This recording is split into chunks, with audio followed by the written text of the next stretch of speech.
Hey guys, welcome to the Max Invest YouTube channel. In today's video, I'm going to be talking about a couple of big bits of news surrounding both Chainlink and the Ethereum network. I'm going to be discussing why Arbitrum Sequencer went down, what this means, and how Chainlink could potentially fix it. I'm going to be talking about a multi-chain versus a cross-chain future, and a couple of other different things. Of course, if you enjoy the video, remember to like and subscribe to the channel. Follow me on Twitter, join the Discord, the links are down below in the description, and remember, nothing in this video is financial advice. The first thing to talk about is that Arbitrum just experienced a sequencer outage. This sequencer outage lasted for a couple of hours, and now the sequencer is back online. So there's a couple of specific things that I want to talk about regarding this outage. Essentially, Arbitrum is an Ethereum-based layer 2, and Arbitrum Sequencer is what processes all of their transactions. So the sequencer will process transactions and then submit it down to the layer 1, and on the layer 1, validators will execute those transactions. This is how a rollup essentially works. Now, Arbitrum is still in the early stages. This means that Arbitrum Sequencer is currently run by Off-Chain Labs, which is a centralized company. So, Arbitrum currently runs a centralized sequencer, which means they can actually censor users' transactions. However, they are still unable to steal anybody's money, as this is all still directly tied to the base layer. Arbitrum's long-term plan is to actually decentralize out this sequencer, and they have actually talked about incorporating Chainlink to do this. A couple of years ago, in early 2020, the Arbitrum and Off-Chain Labs team actually talked about the fact that Chainlink validator nodes could actually start processing Arbitrum transactions, and they could act as sequencers. Now, on crypto Twitter, you probably see a lot of hype about Chainlink and Arbitrum, and the reason for this is speculation about Chainlink validator nodes actually becoming Arbitrum sequencers. However, this hasn't happened yet, and there hasn't been much talk about this happening in recent times. I am waiting to see if this is how Arbitrum will actually decentralize their sequencer. I do think it would make sense for Arbitrum to actually start doing updates about this. However, it will be interesting to see. I'm probably going to do a dedicated video on how Chainlink and Arbitrum are tied together. However, this probably might take a while, and I am actually waiting on a bit more news and a bit more confirmation as to how this will work. So it will be interesting to see if Chainlink can actually help solve Arbitrum's problems with a centralized sequencer, and it will be interesting to see what will happen. Of course, I'm also not too worried about these layer 2s having centralized sequencers right now, and the reason for this is because a lot of these layer 2s are still on training wheels, and I would expect it to take roughly a year or so for layer 2s to actually get off the ground and start getting closer to their final form. Anyway, we will need to see what happens. The next big bit of news is that Gamestop are changing their business model to incorporate NFTs. This was something that a lot of people were expecting, and it is quite exciting to see. Gamestop have said that they're going to actually make an NFT marketplace that incorporates NFT-based video games. Of course, they haven't actually said too much about this just yet, and most of what's happening is just speculation. However, it is good to see. Of course, a lot of you know that GameStop is a dying business, and GameStop's current business model doesn't work at all.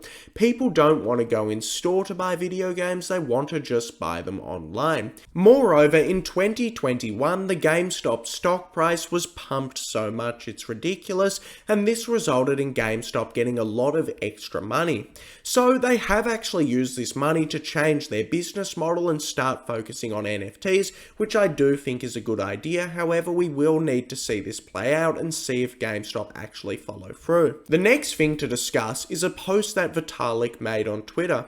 Essentially, what he said is that the future will likely be multi-chain but not cross-chain, and he said this because of a very technical argument about bridges and why you can't really securely bridge between different chains, which makes the use of cross-chain applications basically impossible. Now, I do think that Vitalik's post was quite good and very informative. However, I do disagree with him on a lot of different aspects about this post, and I do think the reason that he made this post is to be a bit of a people pleaser. In my opinion, this post post is basically saying that the future is going to have a range of different layer 1s with people sticking to their own ecosystems. The Avalanche people will stick with Avalanche, the Ethereum people will stick with Ethereum, and that's basically what the future will look like. I do think that this is going to be very, very far from the truth. Essentially, what Vitaliks said in his blog post is he said that there's fundamental problems with bridging between chains that make it so that cross-chain applications simply don't work, and you can have a read of this post if you actually want to see. Essentially, what Vitalik Buterin was saying is that if a blockchain gets 51% attacked, and you're using a cross-chain application, the funds from this cross-chain application will easily be able to be stolen because they are tied up in a smart contract. Whereas if the Ethereum base layer just gets 51% attacked, you can't actually steal the funds as this is against the rules of the chain. So this was a pretty interesting and technical argument, and of course this argument does make quite a lot of sense. However, I do think that Vitalik is sort of getting at the wrong thing here, and I do think that most of it will end up incorrect. Now, the reason for this is I do think that the future is going to tend towards only one layer 1. I do think that Vitalik was implying that there'll be multiple different layer 1s in the future, and I do think that this doesn't make sense from a liquidity standpoint and from a technology standpoint. Essentially, if there's multiple different layer 1s, liquidity is going to be fragmented across a range of different layer 1s.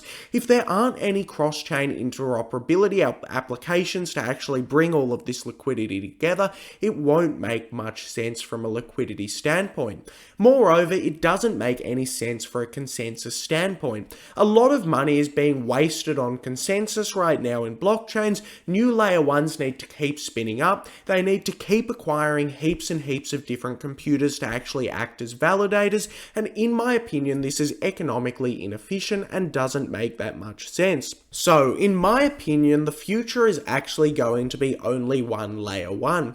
I do think that Ethereum is going to be the main layer 1, and I think it's going to be a global settlement layer where eventually all transactions will be settled on Ethereum. However, I do believe that all of these other layer 1s will actually transition to layer 2s on top of Ethereum. So I do think that they're all going to actually be able to transition over, and I do think that rollups are fundamentally technologically a lot more efficient and a lot better than what these other chains are using.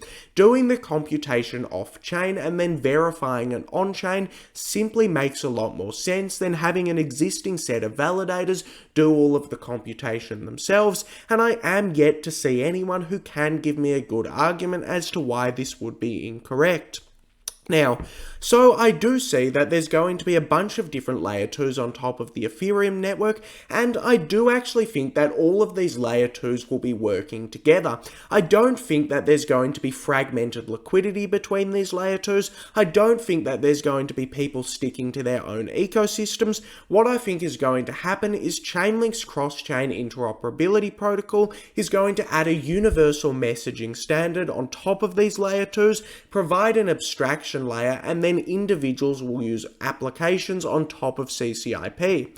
Basically, what I'm saying here, even though this sounds pretty confusing, is one day you're going to be using an application that draws from a range of different layer 2s and a range of different smart contracts. Chainlink's CCIP allows smart contracts to actually go cross-chain, and its messaging standard is a lot more secure than token bridging, so I do overall actually believe that the future will be quite different to what Vitalik outlined, and if you want to read more on my thesis, I will leave a link to my Twitter down below where you can see more about this. I also think that it's going to be a lot easier for VCs and individuals to spin up a layer 2 than it is a layer 1.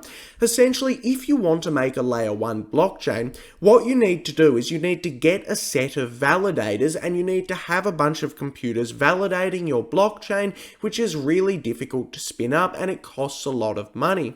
Rather, VCs will simply be able to fork a layer 2. They'll be able to fork Optimism or ZK Sync, add a coin on that, and then go from there. Of course, they will need to make sequences to process transactions. However, this is actually a lot easier than a layer 1.